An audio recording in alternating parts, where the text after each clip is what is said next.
No, no es cierto que me voy de la Iglesia Católica. De donde me estoy yendo es de la Iglesia Católica de rito latino que tiene su sede en el Estado del Vaticano. En este video espero darme a entender. Por favor, escuchen mis razones principales al respecto, pero antes permítanme dos aclaraciones. Primera aclaración. Cuando aquí diga Iglesia Católica Romana o expresiones derivadas, no lo hago como desprecio o de forma peyorativa, sino solo para ser más específico, porque el término católico no se limita a la iglesia que tiene su sede principal en Roma, sino también a otras iglesias antiguas que conocemos como orientales y también más allá, Porque entre otros datos objetivos, sabemos que la nota de catolicidad quedó fijada en los credos apostólico y niceno para referirse a toda la cristiandad. Bueno, aquí tenemos que decir que creo que Fernando lo hizo muy bien a la hora de tratar de explicar de por qué deja la Iglesia Católica Romana y aclarando ciertos puntos, ¿cierto? Creo que me parece bastante prudente de su parte al decir que quiere aclarar que cuando usa la palabra católico romano no lo usa en forma despectiva a los amigos de la Iglesia Católica Romana, sino que lo usa como que es su sede que se encuentra en el Vaticano, en Roma. Eso me parece bastante prudente y bastante correcto, ya que la idea no es que si él va a cambiar de una denominación a otra, no es que empiece a atacar como hizo cuando se convirtió de protestante o de pentecostal a protestante. Entonces ahora lo que él está haciendo me parece bastante prudente y me parece bastante correcto por el simple hecho de que es la manera como se debe enunciar algo, no con el fin de atacar,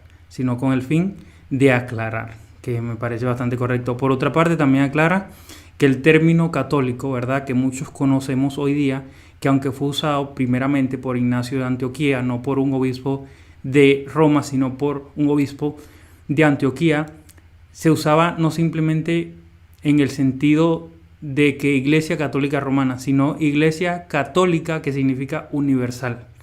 Eso me parece bastante sensato y correcto de su parte. Y no solo a la Iglesia de Roma.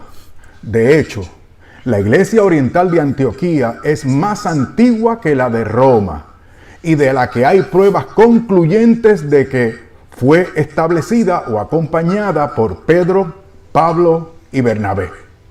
Segunda aclaración. No es cierto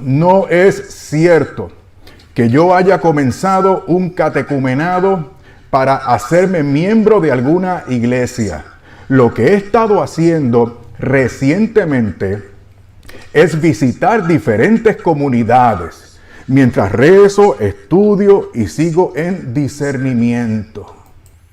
Eso está muy bien. Que también Fernando lo aclarara a muchas personas, ¿verdad?, que esperan que definitivamente o a dónde definitivamente se va a ir. Y aunque nosotros lo hemos visto es en la iglesia luterana, espero yo que sea así, que él va a dar el paso de esa la iglesia luterana, como ya lo había revelado antes a algunos otros hermanos. Entonces, aunque Fernando está visitando, no está llevando un catecumenado, no está preparándose en una iglesia específica, sino que ha visitado distintas congregaciones. Entonces eso me parece correcto. Pero lo que sí es cierto es que él ha estado mayormente es en la iglesia luterana donde se vio anteriormente. Como quiera, creo que el Señor me conduce a la comunidad en la que muchos de ustedes me han visto. Sí. En efecto, miren, la comunidad donde muchos de nosotros lo hemos visto, en efecto, y donde lo hemos visto es en la iglesia luterana. Por eso yo dije que Fernando estaba dando un paso hacia el luteranismo. Y esto él mismo lo explicaba, ¿verdad?, en anteriores videos donde hemos mostrado aquí. Miren, aquí está Fernando en la congregación luterana, iglesia luterana, aquí está frente a un ministro de la iglesia luterana. Aquí está Fernando, mira, en la iglesia luterana, que por cierto, esta canción es bastante bella, pero sigamos con Fernando.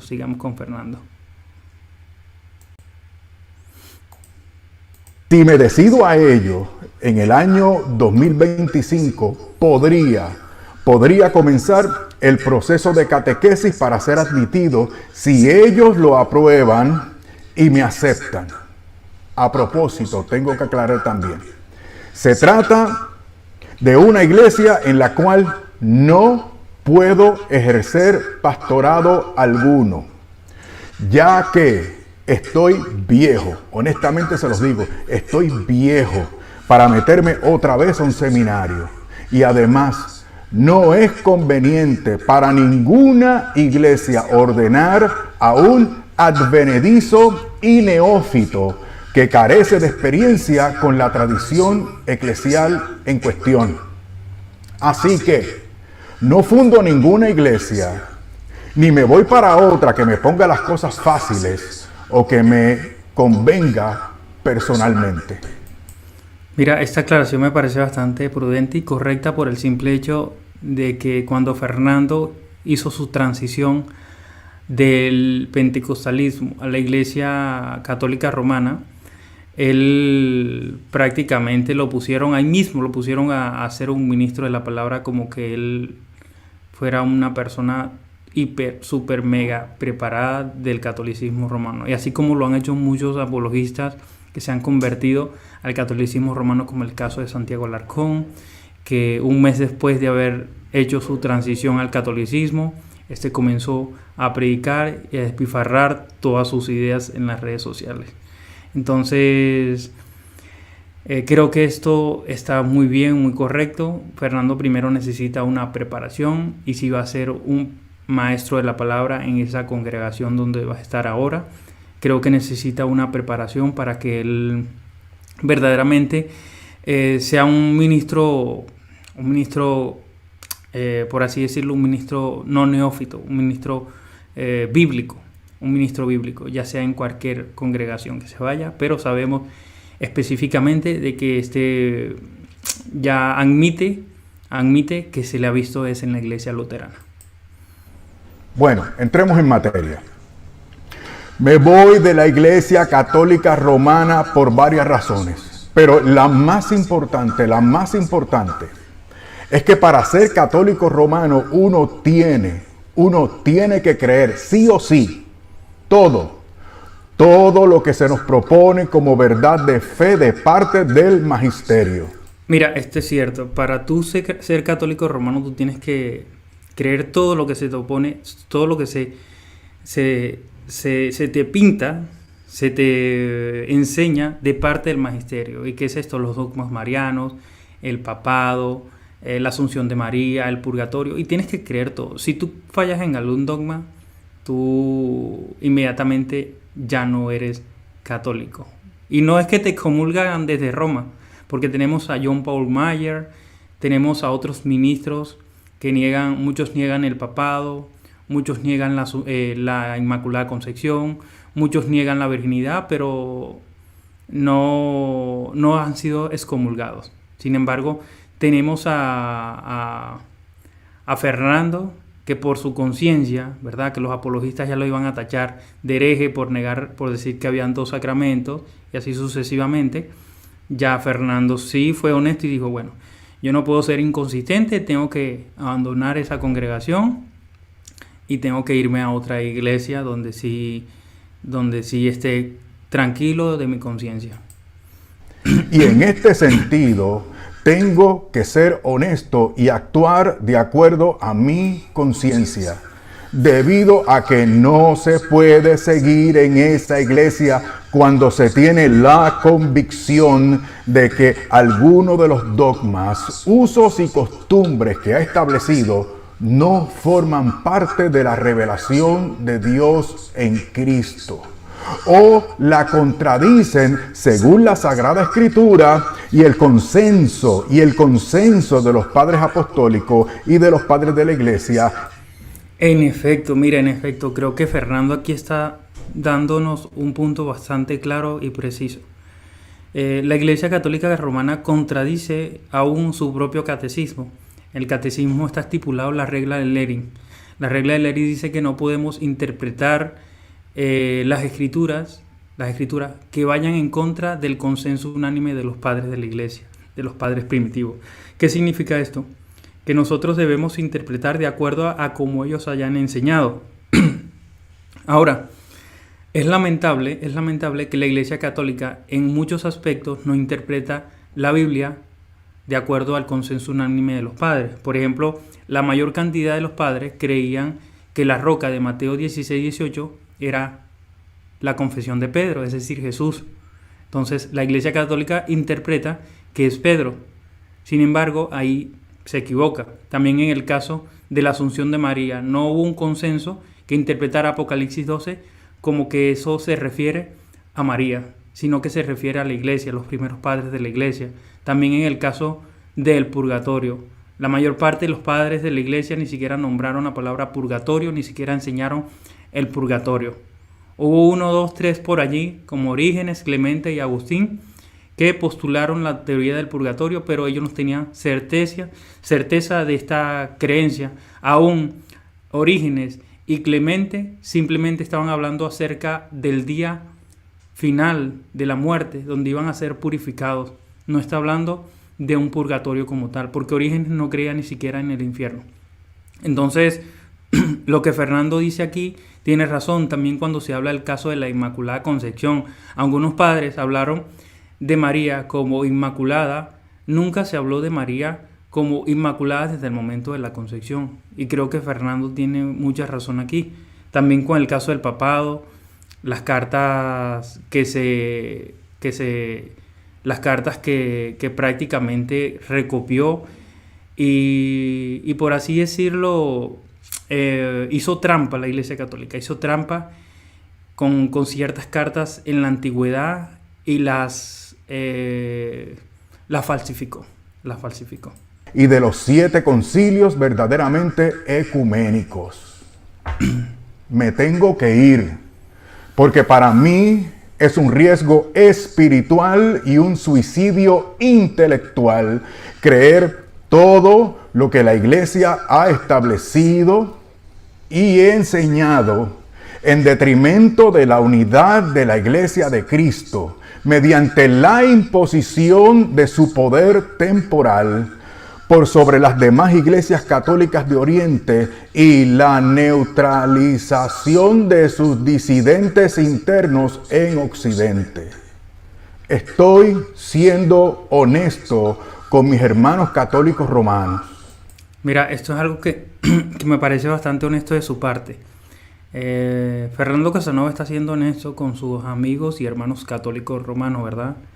Generalmente, cuando él salió a dar sus declaraciones de que se hacía católico, sí fue bastante arrogante. Esta vez creo que está siendo más prudente porque está siendo honesto con ellos. Nosotros no podemos ir en contra de nuestra conciencia, porque ya estaríamos violando el principio principal de que es el principio del amor a la verdad, el principio del amor a la verdad. Y también en consideración y por respeto a la Iglesia Católica de Roma, ya que según ella misma lo ha establecido como doctrina y norma para su feligresía, todos deben creer todos los dogmas sin excepción. De manera que hay que creer con fe divina, la totalidad e integridad de la jerarquía de dogmas o verdades de fe que ha establecido o reconocido su magisterio. Consideren, por ejemplo, lo dispuesto y mandado, lo ordenado en el Código de Derecho Canónico. Mira, aquí se va a poner bueno porque es cierto. Para tú ser un católico consistente, ¿verdad? Tienes que ser una persona principalmente que crea en todos sus dogmas. ¿Por qué? Porque los dogmas prácticamente son la esencia del catolicismo romano. Si tú niegas un dogma, según sus propios documentos te conviertes en un hereje. Si tú niegas el dogma de la Inmaculada Concepción, de la Asunción de María, el purgatorio, el papado, ellos vinculan todos estos dogmas a la salvación. A la salvación. Y por eso, para ser un buen católico romano, uno tiene que creer todo lo que se nos dice. Y por esa razón es que Fernando Casanova no puede estar sujeto a su conciencia, a la verdad, y estar sujeto a Roma. Por eso un historiador decía, uno puede ser católico romano y ser un mal historiador, pero no se puede ser un buen historiador y ser un católico romano. ¿Por qué? Porque la historia no está a su favor. Y por eso vemos el salto que está haciendo Fernando Casanova. En el primer párrafo del canon 750 dice, voy a citar, se ha de creer con fe divina, otra vez con fe divina y católica, todo aquello que se contiene en la palabra de Dios escrita o transmitida por tradición, es decir, en el único depósito de la fe encomendado a la iglesia, claro, y que además es propuesto por ella como revelado por Dios. Esto que viene ahora es muy importante. Presta atención, por favor. Bueno, sí, es propuesto por ella como revelado por Dios, en el sentido de que todos los dogmas y todas las creencias del catolicismo romano, el papado universal, la infalibilidad papal, la asunción, el purgatorio, y todos esos dogmas, según vienen de la tradición apostólica, ya sea oral o escrita. Entonces hay que creerlos sí o sí. Ya sea por el magisterio solemne de la iglesia, ya por su magisterio ordinario y universal, que se manifiesta en la común adhesión de los fieles bajo la guía del sagrado magisterio. Por tanto, escucha, por tanto, todos están obligados a evitar cualquier doctrina contraria. Pero fíjate también en esto. Miren, esto es algo que a muchos católicos le tendría que hacer pensar. Por ejemplo, tenemos a Guido Rojas interpretando el magisterio de una manera diferente a como lo interpreta José Plasencia, o como lo interpreta Richard Meléndez, o como lo interpreta Santiago Alarcón. Tenemos a Marrope interpretando el magisterio diferente a como lo interpreta Hugo Delgado, y así sucesivamente de todas estas personas que hacen apologética en las redes sociales. Entonces tenemos al doctor Fernando Casanova leyendo el Código del Derecho Canónico, que es un documento oficial de la Iglesia Católica Romana, dando una referencia bastante concreta, ¿verdad? Que nadie puede interpretar o nadie puede creer algo que no esté estipulado por la Iglesia Católica Romana. Sin embargo, ellos creen cosas que aún su propia Iglesia no les dicen que crea. Ergo, por ejemplo, muchos creen aún en la asunción de José a los cielos. Algunos estudian aún la virginidad perpetua de José. ¿Dónde está eso en las Escrituras? ¿Dónde está eso en la Iglesia Católica Romana como tal? Una creencia popular de la Iglesia Católica Romana, un dogma, no hay. Pero ellos lo creen, y lo creen una gran cantidad de gente. No es uno, sino aún doctores dentro de la Iglesia Católica. Fíjate también que esto que les acabo de citar de forma íntegra es parte de una sección que se dedica a la función de enseñar en la iglesia. Se refiere a la función de enseñar en la iglesia. De manera que, para enseñar y predicar en la Iglesia Católica Romana, hay que sujetarse a todo lo definido y enseñado por el magisterio eclesiástico. Porque para ellos, esa jerarquía de verdades de fe tienen como fundamento de enseñanza y supervisión a la infalibilidad de la Iglesia expresada a través de sus obispos primero y del Papa como expresión máxima y definitiva. Y entonces díganme, ¿qué debo yo hacer cuando descubro por la historia como ciencia, según han tenido que reconocer muchos eruditos católicos, que muchas creencias, usos y prácticas de la Iglesia Católica Romana no están basadas en los datos objetivos de la historia? Incluso cambian, se contradicen. Ah, wow, wow, eso fue lo que descubrió el doctor Fernando. Y creo que esto es una bomba. Es una bomba porque muchos lo han dicho con anticipación. En la conocida Alianza Evangélica lo han dicho muchos hermanos en la fe. Aquí también lo hemos dicho. Y hemos citado a algunos autores y aún teólogos católicos como Han Kyung, Robert Eno, Edmond Duffy, Gary Will y muchos otros que hablan de estos casos, de lo que está expresando el doctor Fernando Casanova. Esto no es una novedad, esto es una realidad.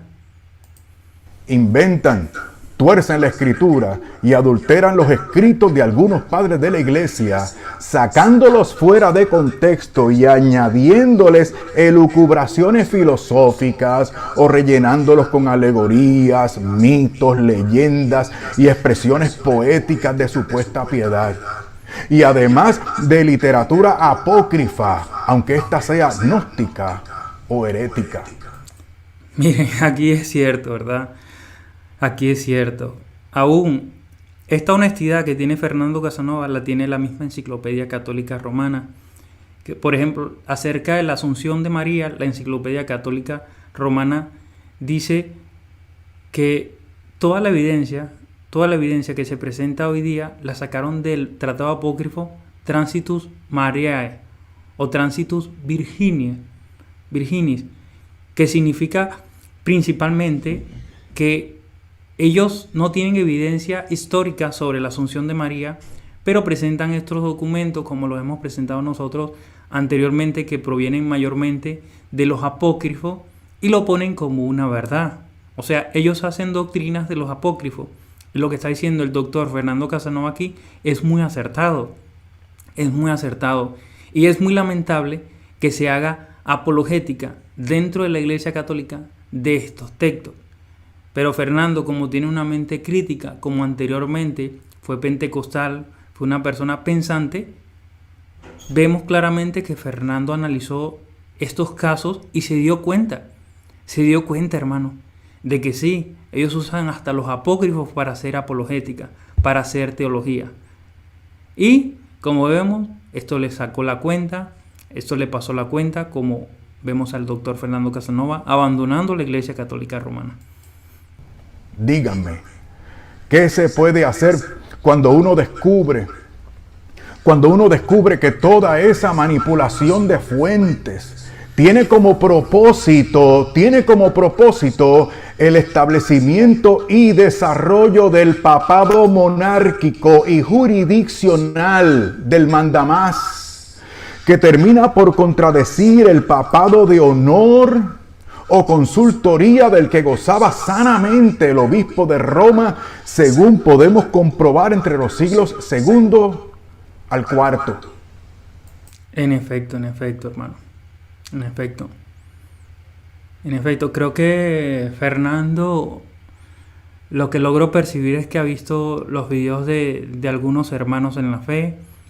Fernando, cuando yo hice el video acerca de que él estaba haciendo su transición al luteranismo, él me puso abajo, me puso gracias. O sea, como expresando de que gracias por la defensa, gracias por recibirme con cariño. ¿Qué sucede?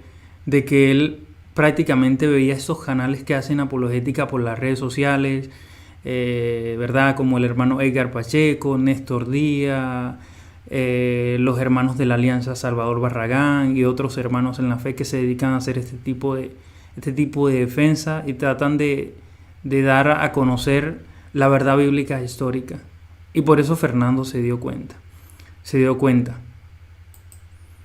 Luego uno comprueba que a partir de esa época comienzan disputas vergonzosas por el poder y la supremacía imperial, que concluyen con el Papa como jefe, Señor, vicario de Cristo, sumo pontífice, vicario de Cristo y sumo pontífice, etc. Mira, esto es cierto. Vicario de Cristo y sumo pontífice. El Cipriano de Cartago en el concilio de Cartago celebrado en el siglo III dice: porque ninguno de nosotros se erige obispo, ni por terror tiránico obliga a su colega a la obediencia obligatoria. Seguro Fernando leyó a Cipriano, leyó lo que estaba sucediendo en los primeros siglos y se dio cuenta, por eso cita del siglo II hasta el siglo IV, ya comenzaban estas discusiones cuando el Papa Esteban, dicen los historiadores católicos, que quiso ponerse por encima de los demás y quiso llamarse obispo universal, reclamando para sí la jurisdicción universal. Sin embargo, el propio Cipriano le dijo: ninguno de nosotros se erige obispo, y creo que fue claro Cipriano. Me he dado cuenta de que ese papado monárquico y jurisdiccional no tiene nada, repito, ese papado monárquico y jurisdiccional no tiene nada que ver con San Pedro y su identidad y posición en la iglesia primitiva. En efecto, muy bueno, Fernando, sí, tienes muchísima razón. Y esto es algo que nosotros hemos dicho, muchos hermanos en la fe han dicho aún existen 20 historiadores. Hay una lista de 20 historiadores que hablan esto mismo que está diciendo Fernando Casanova. Entre ellos tenemos a Larry Will, Robert Eno, Edmund Duffy, el Dr. Klaus, tenemos a muchos otros. Aún John Henry Newman hablaba y decía que el papado no nació al mismo tiempo que el cristianismo. Cuando los apóstoles estuvieron en la tierra, dice John Henry Newman, no hubo obispo ni papa. Uno se sorprende cuando descubre sofismas como el siguiente. El Señor le dio las llaves a Pedro. Las llaves expresan también poder jurisdiccional o contienen también poder jurisdiccional y garantía de infalibilidad. ¿Y de dónde concluyen una cosa con la otra? Pero continúo. Y Pedro fue el primer papa con las facultades del Papa de ahora. Por lo tanto, el Papa de Roma es sucesor directo de Pedro. ¿Ven? ¿Se dan cuenta? Es un sofisma, un argumento falso con apariencia de verdadero. O sea, premisas falsas que conducen a conclusiones equivocadas. En efecto. Eso es lo que se conoce como falacia de non sequitur. Non sequitur. No se sigue.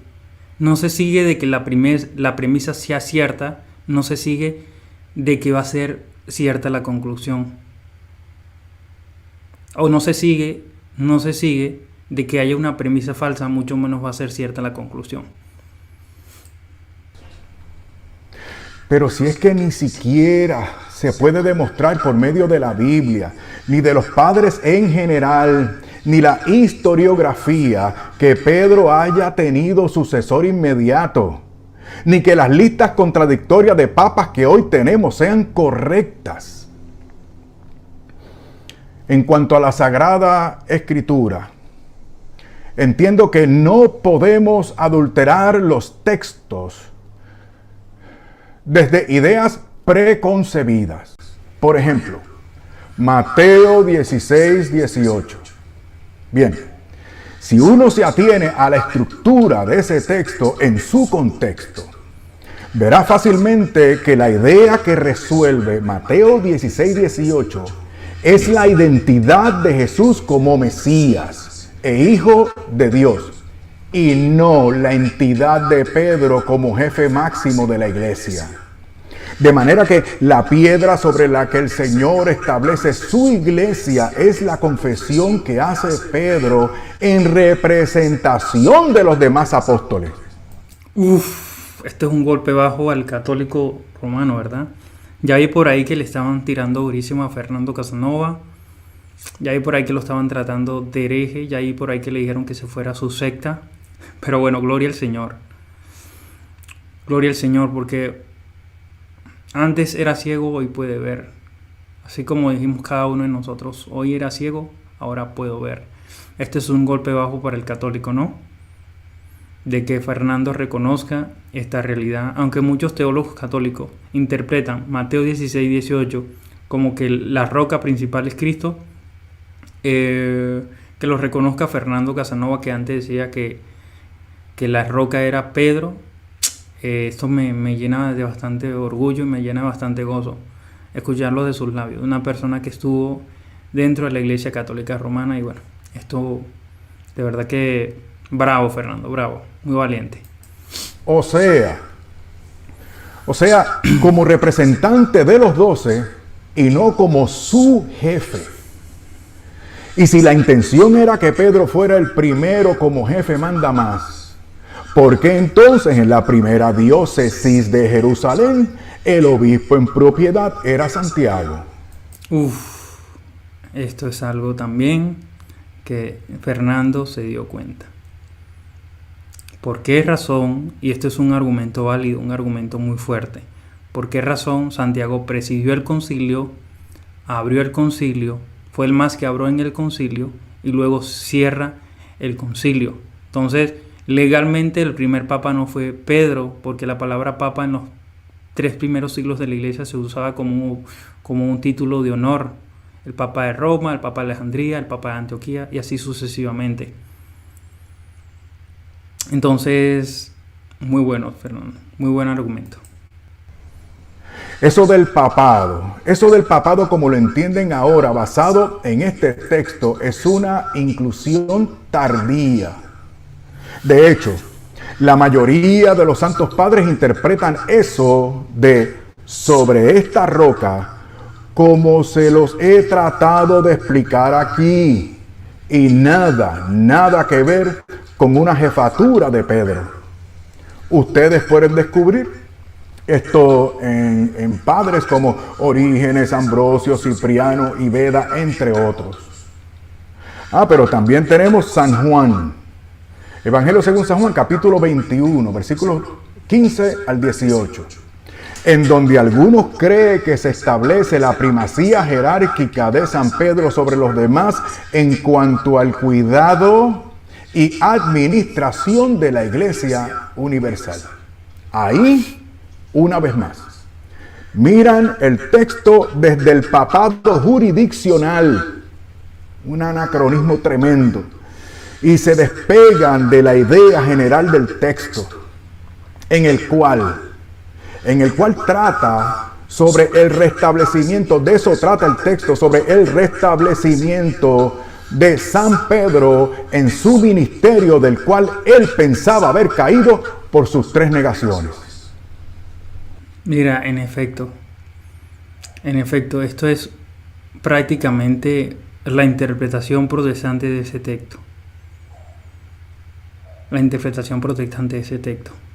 O sea, Jesús trata de reconciliar nuevamente a Pedro. Recordemos que lo negó 3 veces y después, cuando Jesús resucita, que se aparece a Pedro, le dice: Pedro, me amas, Pedro me ama, Pedro me ama. Ahí Jesús dice: no, Jesús estaba prácticamente dándole la confianza que yo le dio a Pedro y entregándole las llaves. No, eso es una confortación a Pedro. Lo quiso confortar y decirle: yo también te amo. Vente, Pedro, tú eres parte de la iglesia. O sea, que ahora San Pedro era certificado para pastorear el rebaño del Señor junto a los otros apóstoles, dado que a ellos se les había otorgado también el poder de atar y desatar para extender la gracia que viene del cielo, según Mateo capítulo 18, versículo 18. Miren, no quiero cansarlos. Tengo mucho que decir sobre esto.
Perdón, aquí estaba. Él debe reconsiderar. Él debe reconsiderar. Estos asuntos y otros temas, pero quería ser lo más breve que pueda. Así que me estoy limitando a esta cuestión, pero vamos a seguir avanzando. En resumidas cuentas, descubrí que no existe el papado según la visión católico-romana, y que por lo tanto no es de institución divina, ni existe la sucesión papal desde Pedro. Esto es cierto. Mira, esto es cierto. Y aunque algunos fanáticos, ¿verdad?, católicos, apologistas, vayan a decir, Fernando, ¿cómo vas a decir eso? No. Es que esto es cierto. Esto aún 20 católicos historiadores, hay una lista de 20 historiadores que reconocen estos mismos católicos. Hay una lista. Hay una lista. Ni la infalibilidad del Papa, ni tampoco la sucesión apostólica tal a ellos se les había dado según la visión católico-romana, y que por lo tanto no es de institución divina, ni existe la sucesión papal desde Pedro, ni la infalibilidad del Papa, ni tampoco la sucesión apostólica tal y como lo establece la Iglesia Católica Romana. Póngase a pensar. ¿Por qué debemos dar como legítimos a muchos supuestos sucesores que debieron haber sido nombrados con las condiciones establecidas para ellos, según lo ordena Dios mismo, a través de San Pablo en su segunda carta a Timoteo, capítulo 3, versículos 1 al 16? Mira, en efecto, aquí creo que Fernando Casanova va a hacer referencia a una de las cosas que él estuvo frecuentemente sacando a la luz en internet, sacando a la luz en su cuenta de Twitter, que era que cómo es posible que nombren ministros que son homosexuales, que prácticamente hacen mucho daño dentro de la congregación. Y esta es una de las referencias, esta es una de las excusas que usa Fernando Casanova para abandonar esta iglesia. No como excusa, sino que es una verdad que usa Fernando, ¿verdad? La Biblia dice en el libro de Timoteo cuáles son las cualidades del ministro ordenado, ¿verdad? Que sea prudente, no pendenciero, marido de una mujer, que no sea dado al vino y así sucesivamente, que sea un hombre de verdad. Y prácticamente en la Iglesia Católica están ordenando a homosexuales para que sean ministros.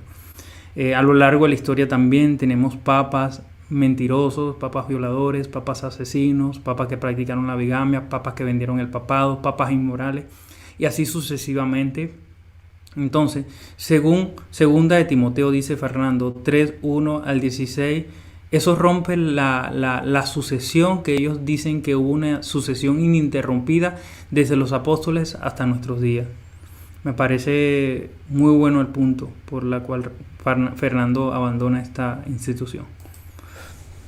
Pero si incluso para nombrar asistentes, o sea, para atender viudas y servir mesas, se debían verificar directa y personalmente sendos requerimientos, como se mira en Hechos capítulo 6, versículo 3.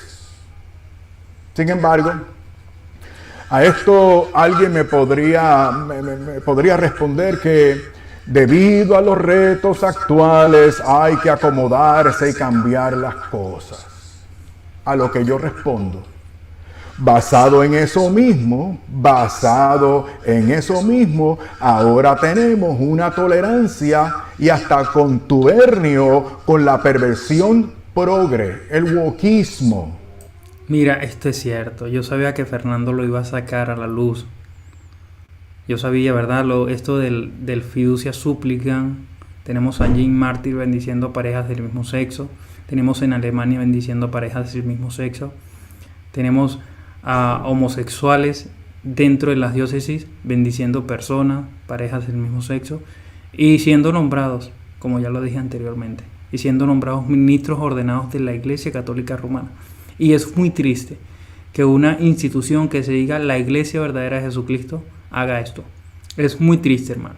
De verdad, es muy triste, independientemente que yo no esté de acuerdo con la Iglesia Católica Romana, independientemente que Fernando salga diciendo esto. Para mí es muy triste verlos a ellos así. Entonces, creo que tuvo sus razones Fernando para abandonar esta organización. Porque supuestamente hay que actualizarse y lo revelado por Dios en tal o cual asunto ya no está vigente, porque son otros tiempos, tú sabes. Y basado en ese mismo principio de cambio conveniente y mayor comodidad, le pueden privar la copa de la Eucaristía a los fieles, los cuales son los fieles son los que siempre terminan privados de su derecho a ser asistidos pastoral y sacramentalmente como lo dispuso el Señor Jesucristo, y tal como se acostumbraba hasta que el Concilio de Constanza cambió la norma establecida por el Señor en la institución de la Eucaristía, y lo hicieron en el siglo XV. En efecto. Creo que el Concilio de Constanza, ya lo hemos dicho aquí también, que ahí fue donde se cambió prácticamente el mandato de la Eucaristía, que por prácticamente 12 siglos, tanto en la Iglesia occidental como en la Iglesia oriental, que es la Iglesia ortodoxa griega, se celebraba la Eucaristía de esta manera: pan y vino, con pan y vino. Sin embargo, en el Concilio de Constanza decide quitarle la copa al pueblo. Y esto fue también restablecido en el Concilio de Trento. En el Concilio de Trento, donde se le prohíbe la copa al pueblo. Es muy lamentable que la Iglesia haya hecho todos estos cambios, porque creen que tienen, por el poder de las llaves, creen que tienen la autoridad de cambiar aún los mandamientos de Dios. Creen que tienen el poder de cambiar lo que Dios ha establecido. Y Fernando, como tiene una mente crítica, tuvo sus razones para salir a expresar esto. Creo que es correcto. Lo que hizo Fernando es correcto. Pero si es que ellos mismos reconocen que el sacramento de la Eucaristía se significa mejor y más plenamente mediante la participación con las dos especies. Miren, hay que reconocer, lo reconozco, que excepciones a la norma divina de comulgar tanto el cuerpo como la sangre del Señor pudiera variarse en ocasiones graves y extremas. Pero, ¿por qué han convertido en uso y costumbre lo que deben ser poquísimas excepciones puntuales y de radical urgencia?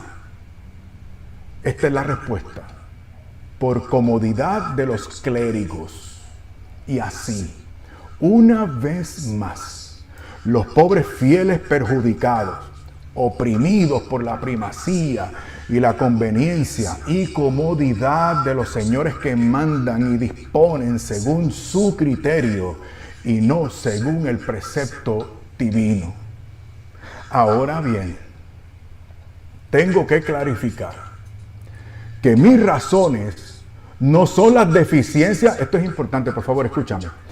Que mis razones no son las deficiencias pastorales que yo honestamente creo que han sido opresivas, sino que expongo un poco esas deficiencias de índole práctico, porque son las consecuencias del imperio jerárquico inventado por la institución eclesiástica. Y en ese imperio jerárquico es a su vez la consecuencia de haberse apartado del evangelio del reino de Jesucristo. Amén. Y digo yo amén, porque es lo que sucede dentro de la Iglesia romana.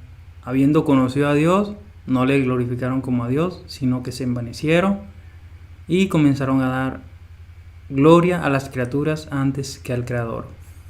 Es algo que no se puede callar, es algo que ha ocurrido a lo largo del tiempo, como lo dijo Fernando Casanova en el inicio de este video. como lo dijo Fernando Casanova al inicio de este video, de que muchas de las cosas paganas, muchas de las creencias del paganismo fueron absorbidos por el catolicismo romano y hoy día se creen como una verdad. El caso de la concomitancia también hace Fernando Casanova, ¿verdad? Que es dar simplemente la copa, digo, de no dar la copa y de dar simplemente esa galleta, ¿verdad? El pan, es algo que también fue establecido en el Concilio de Constanza y que ellos hicieron de la excepción, hicieron la regla. O sea, porque hay ciertos casos en la historia de la iglesia donde se haya dado la copa, donde se haya dado el pan solamente, ellos hicieron eso, la excepción la hicieron regla. Cuando nosotros no debemos hacer eso. ¿Por qué? Porque el Señor instituyó los dos el sacramento de la Eucaristía con el pan y el vino. Y el apóstol Pablo dice que él recibió del Señor este mandato, partiendo el pan y dando el vino ¿a quién? A los fieles. Lo podemos poner también de esta manera, para a ver si nos damos cuenta de la secuencia. Primero se da entre ellos, a través de la historia, un interés profano por la consecución del imperio monárquico de la jerarquía eclesiástica. Luego entonces para eso tienen que desapegarse y manipular la revelación. Y como consecuencia se da el abuso y la opresión a los fieles. Y por eso, lamentablemente, la Iglesia Católica Romana lleva desde Constantino, poco a poco, cargando a la gente con cada vez más requisitos y condiciones para pertenecer a ella e ir al cielo. Mire, esto es cierto. Cada vez más requisitos, más cargas para pertenecer a ellas e ir al cielo. Una de ellos que Fernando no ha hecho referencia aquí, pero creo que va a hacer referencia, es el dogma de el Papa Bonifacio VIII, cuando dijo que es necesario en su famosa bula Unam Santa estar sujeto al romano pontífice para ir al cielo. Es de suma necesidad estar sujeto al romano pontífice. O sea, ellos se atribuyen el don de la salvación. Si tú no estás sujeto al romano pontífice y te dices católico, tú no eres católico como tal. Porque para ser católico tú tienes que estar sujeto al Papa de Roma. Si tú no estás sujeto al Papa de Roma, o sea, católico romano, si tú no estás sujeto al Papa de Roma, tú no vas a ser salvado. Este es uno de los requisitos. Y bueno, otros requisitos es creer todos sus dogmas y todas sus creencias. Como quiera. A todo aquel que adultere la palabra de Dios y abuse de las ovejas de Cristo, se les podría aplicar lo que dijo él, el Señor, a los líderes religiosos que creían ocupar la cátedra de Moisés. En Marcos capítulo 7, dice el Señor: en vano me rinden culto, enseñando como doctrina preceptos de hombres. Dejando el mandamiento de Dios, os aferráis a la tradición de los hombres. Astutamente, concluye el Señor, astutamente violáis el mandamiento de Dios. En consecuencia, la manifestación visible, que algunos llaman subsistencia, la manifestación visible del cuerpo místico de Cristo no puede reducirse o limitarse a ninguna iglesia particular. La catolicidad verdadera de la Iglesia de Cristo se manifiesta de forma visible cuando y donde los creyentes en Cristo se unen para predicar el evangelio correcto y dispensan los sacramentos establecidos por Jesucristo personal y directamente, como consta en el Santo Evangelio. En efecto, excelente. En el pueblo evangélico creemos que hay dos dimensiones de la iglesia visible y la iglesia invisible. La iglesia invisible es la iglesia en el mundo entero de aquellos creyentes nacidos de nuevo que independientemente pertenezcan a cualquier denominación, no sabemos quiénes son. Esa es la iglesia invisible. Esa es la iglesia invisible. La iglesia visible es aquella iglesia que pertenecen a todas las denominaciones en el mundo entero, pero que son cristianos nacidos de nuevo. Pero lamentablemente muchas de estas organizaciones no predican el evangelio y la mayoría están perdidos. Ergo, Roma, no se predica el evangelio verdadero. Y por eso vemos a Fernando saliendo de allí. Escúchame. No estoy diciendo, hago la salvedad, no estoy diciendo que sea la Biblia nada más y que no haga falta otras cosas. Lo que estoy diciendo es que en asuntos de fe cristiana y todas sus consecuencias, la Escritura Sagrada es la primera, la suprema y definitiva autoridad. Excelente, excelente. Mira, eso es lo que se conoce dentro de las iglesias protestantes como la sola escritura. ¿Qué es la sola escritura? La sola escritura, como lo vimos ayer, no sé si vieron el like que hice con el hermano Leonardo Mendoza. Sola escritura no es que la Biblia es nuestra única autoridad, sino que es nuestra única autoridad infalible. Eso es sola escritura. La Biblia es nuestra única autoridad infalible. Y por eso Agustín decía que solo Dios jura con seguridad porque solo Dios es infalible. O sea, solo Dios es infalible jurando, no, por supuesto que no. Solo Dios es infalible en todas las cosas y también jurando. Y solo a partir de ahí se puede aprovechar todo lo que ayude y aclare, pero jamás se pueden aceptar cosas que cambien y contradigan a la Sagrada Escritura y la integridad de sus textos. Porque la Sagrada Escritura es el único documento inspirado directamente por Dios y que por lo tanto tiene a Dios como su autor, como en efecto tiene que reconocer la misma Iglesia Católica Romana en el documento Dei Verbum de su Concilio Vaticano II. En efecto. Mire, uno de los padres de la Iglesia que más hizo énfasis en que la Biblia era la suprema autoridad fue Agustín de Hipona, donde él dice que la Biblia era la suprema autoridad, que la Biblia es la regla de fe del cristiano, diría Ireneo de León, que la Biblia es la regla del cristiano, que la Biblia, diría Tertuliano de Cartago, que solamente ella debemos hacer nuestras doctrinas, y así sucesivamente. En consecuencia, no puedo creer que la Iglesia Católica Romana sea la única institución en la cual subsiste primordialmente de forma visible el cuerpo místico de Cristo. Pacatazo, y creo que está diciendo una verdad. Está diciendo una verdad. ¿Por qué? Porque la Iglesia Católica Romana es la más que se ha alejado de esas verdades primordiales, esas verdades esenciales para la salvación. Te ha puesto tantas cargas. No dice la Escritura que el justo por la fe vivirá.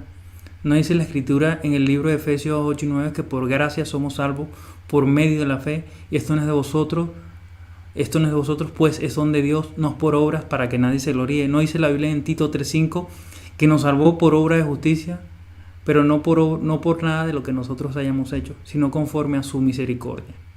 Entonces, esto es una realidad que se cree en el mundo protestante, en el mundo evangélico, tanto luteranos, presbiterianos, bautistas, pentecostales y así sucesivamente. Esto es una verdad, salvo por gracia por medio de la fe. No tantas cargas que te ponen dentro de la Iglesia Católica para poder ser salvo. Iglesia Católica Romana. Mira, Otro ejemplo, el dogma de la Asunción de la Virgen María. Otra vez, lo mismo. Constatamos lo mismo. Textos bíblicos forzados que no aguantan los más básicos y elementales rudimentos de exégesis y hermenéutica.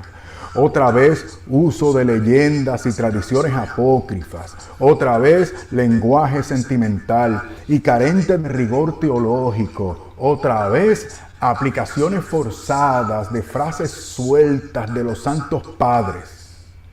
La única forma en la que se puede creer este dogma es como lo hice yo hasta hace poco, o sea, porque sí, porque fue definido ex cátedra, porque es mi deber, etc. Pacatazo. Hermanos, este es un pacatazo. Este es un pacatazo de una persona sincera que leyó la escritura, que tiene una mente crítica, De verdad que Fernando, felicidades. Porque sí, Fernando ha analizado, ha estudiado los documentos. Y bravo, porque la apologética en las redes sociales de los hermanos en la fe está haciendo de la suya. Excelente, de verdad. Excelente, Fernando, de verdad. Excelente, como hemos leído, lo dice el mismo documento, la Enciclopedia Católica, que esta doctrina, esta creencia de la Asunción de María fue sacada de los apócrifos. Lo dicen algunos mismos historiadores, lo dijo el propio Papa, que los documentos apócrifos están condenados. Entonces, aunque ellos se contradicen,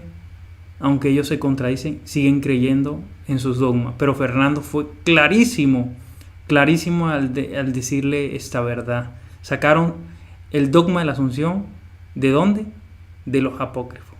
De citas sueltas de los padres que no tienen que ver la una con la otra, y de concatenaciones de ideas que no se sostienen a la luz de la evidencia.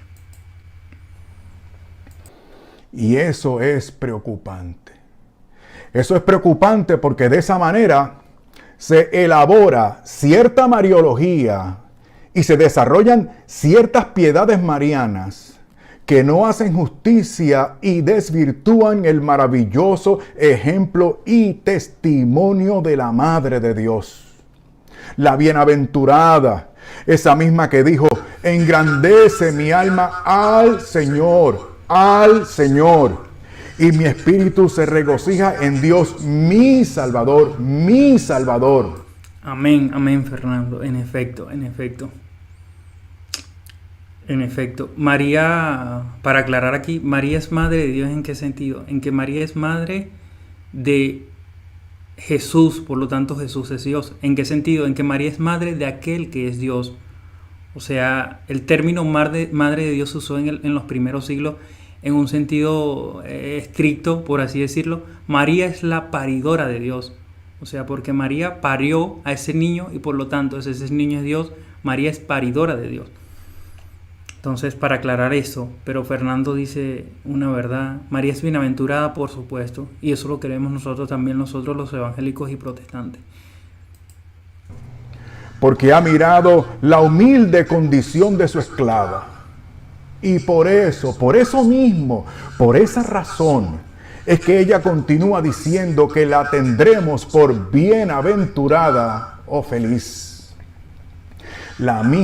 Ella misma, que no pidió nada para ella, ni oraciones, ni santuarios, ni sacrificios, ni títulos rimbombantes, ni dogmas forzados. En efecto. Todos los dogmas marianos, la mayoría de los dogmas marianos y dogmas católicos no tienen su asidero en la Escritura. Gracias a todos los hermanos que están conectados. De verdad que me apoya mucho que le den like para que el algoritmo de YouTube recomienden estos videos, recomienden los videos de este canal para así llegar a más personas. Pero lo que dice Fernando, como decimos, es cierto. No tiene asidero en las Escrituras. No tiene asidero en la historia. No tiene asidero en los padres de la iglesia. No tiene asidero en la tradición. Estos dogmas fueron la mayoría fueron forzados. Y hoy día lo creen los católicos por simplemente hecho porque se los dice su iglesia. Y eso no solamente lo digo yo, eso lo dice la mayoría de los católicos. Yo creo el dogma de la Asunción de María porque la Iglesia Católica tiene autoridad y en base a esa autoridad yo lo creo. Yo he escuchado a ciertos apologistas y ciertos comunicadores católicos decir eso. Y es muy triste porque yo como bautista, yo no creo nada porque me lo diga la Iglesia.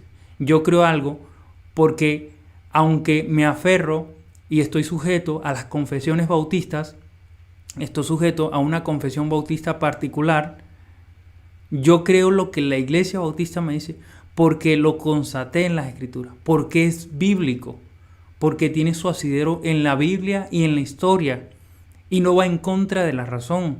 Pero cuando tú analizas ciertos dogmas marianos, te das cuenta de que no tiene su asidero en la Biblia, no tiene su asidero en la razón, no tiene su asidero en la historia. Mayormente son concatenaciones de ideas elucubradas desde los apócrifos y así sucesivamente. Por eso vemos a este hombre hablando ciertas verdades claras desde las Escrituras, desde la razón, desde la historia. Y está diciendo lo que ya hemos venido diciendo muchos protestantes con anterioridad, de que la mayor parte de sus dogmas no están en las Escrituras, de que la mayor parte de sus creencias no se encuentran en las Escrituras. Ay, cuando toma la palabra solo dice, hagan todo lo que Él les diga. De ella debemos seguir su ejemplo de ser totalmente para Jesucristo. Y escúchame bien, en este sentido soy mariano y nunca dejaré de serlo. Amén, amén, amén.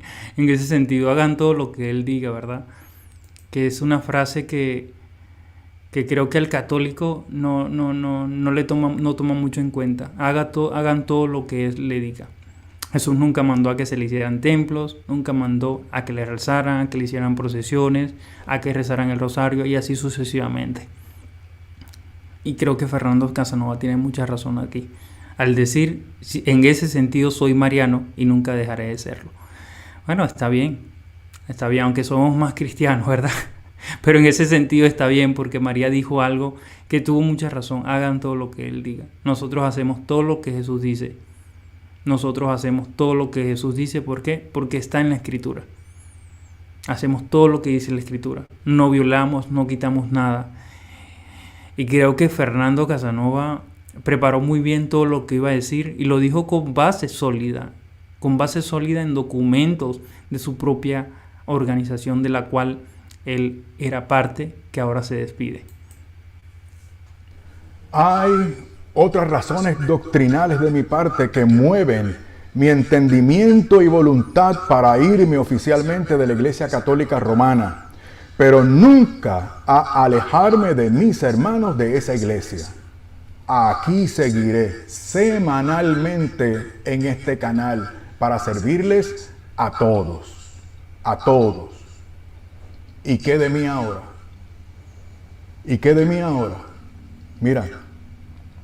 Mira, Fernando aquí está diciendo una verdad acerca de la Iglesia Católica. ¿Por qué? Porque católico se entiende de forma universal.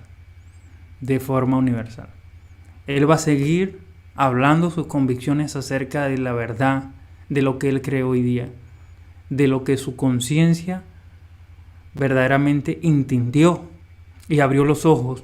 Ayer era ciego, hoy mis ojos pueden ver. Ayer era ciego, hoy sus ojos pueden ver. Y esto puede hacer de que haya una revolución en el catolicismo para que salgan de esta organización.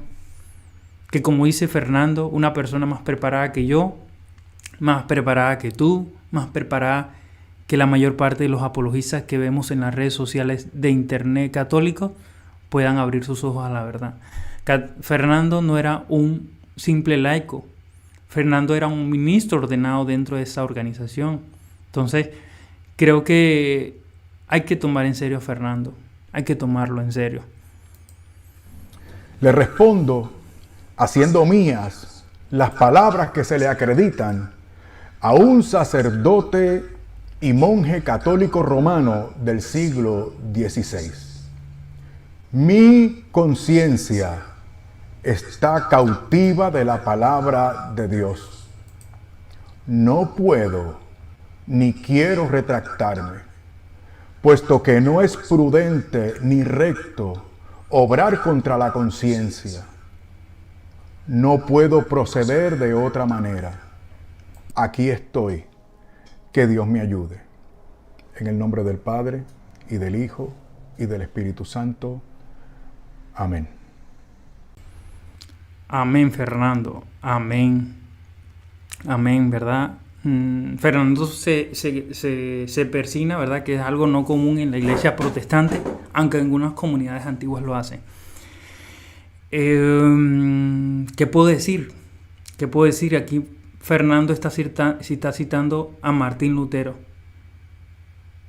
Fernando está citando a Martín Lutero. Está diciendo, mi conciencia está sujeta a la palabra de Dios. Miren, aquí les voy a pasar el link por si alguno de ustedes quiere entrar a dar su opinión de esas declaraciones que hizo Fernando Casanova, que me parecen muy certeras. Fernando Casanova, recordemos que era católico, hoy día decide dejar la Iglesia Católica Romana, está indagando en qué congregación. Lo más seguro es que se vaya a la Iglesia Luterana, donde ya lo hemos visto antes. Y me parece correcto de que él tome esta decisión, no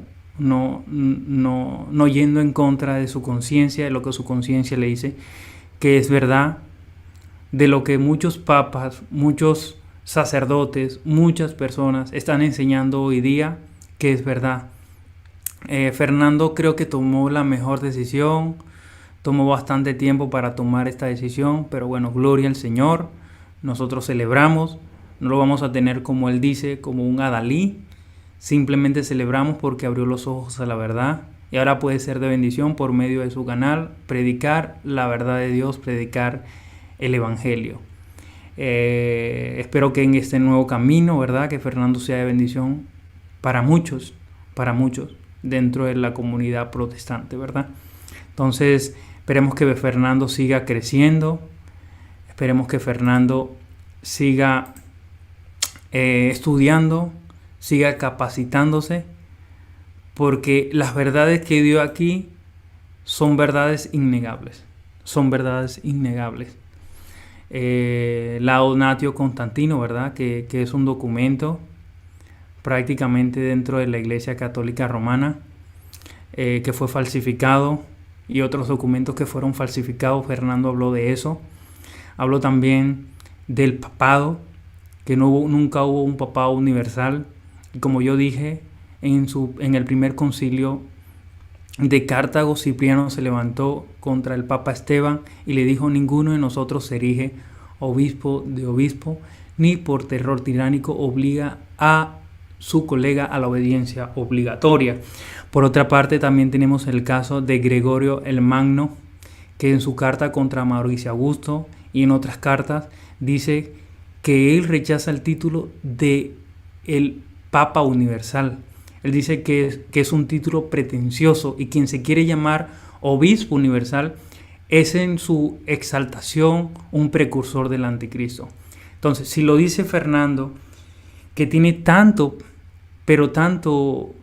prestigio dentro de la Iglesia Católica Romana, ¿quiénes somos nosotros que ni siquiera tenemos un doctorado, que ni siquiera tenemos una preparación para no creerle? Entonces, el católico debería de analizarse verdaderamente y ver si lo que está creyendo hoy día es verdadero. Esperemos que Fernando siga creciendo, siga capacitándose, que haga un catecumenado, ¿verdad? Él dijo que en el 2025 va a hacer eso, pero que ahora ha visitado distintas congregaciones y lo hemos visto mayormente es en la iglesia luterana. Si quiere alguien subir, algún hermano en la fe, para que me dé su opinión, su punto de vista acerca del caso de Fernando Casanova, Si eres católico, también me gustaría que subieras. Si eres católico, también me gustaría que subieras. Pero bueno, aquí tenemos, hermano. Aquí tenemos a Fernando Casanova. Damos gracias al Señor por su vida. Porque creo que dijo muchas verdades. Ya vemos ahí, vi al señor Rodrigo Calvo, que ya lo estaba criticando, vi a otros católicos que lo estaban criticando, estaban molestos, estaban diciendo que Fernando esto, que Fernando aquello. También vi al señor Hugo Delgado criticando a Fernando Casanova y hablando que Fernando Casanova estaba equivocado, que también refutaba la sola escritura. Empezaron a sacar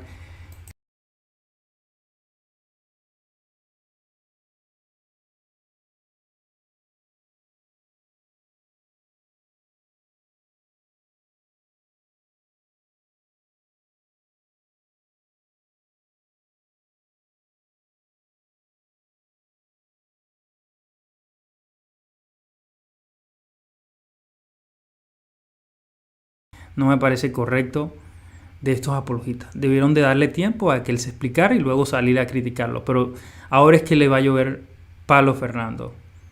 Ahora es que le van a... Ahora es que van a hablar fuerte acerca de Fernando Casanova.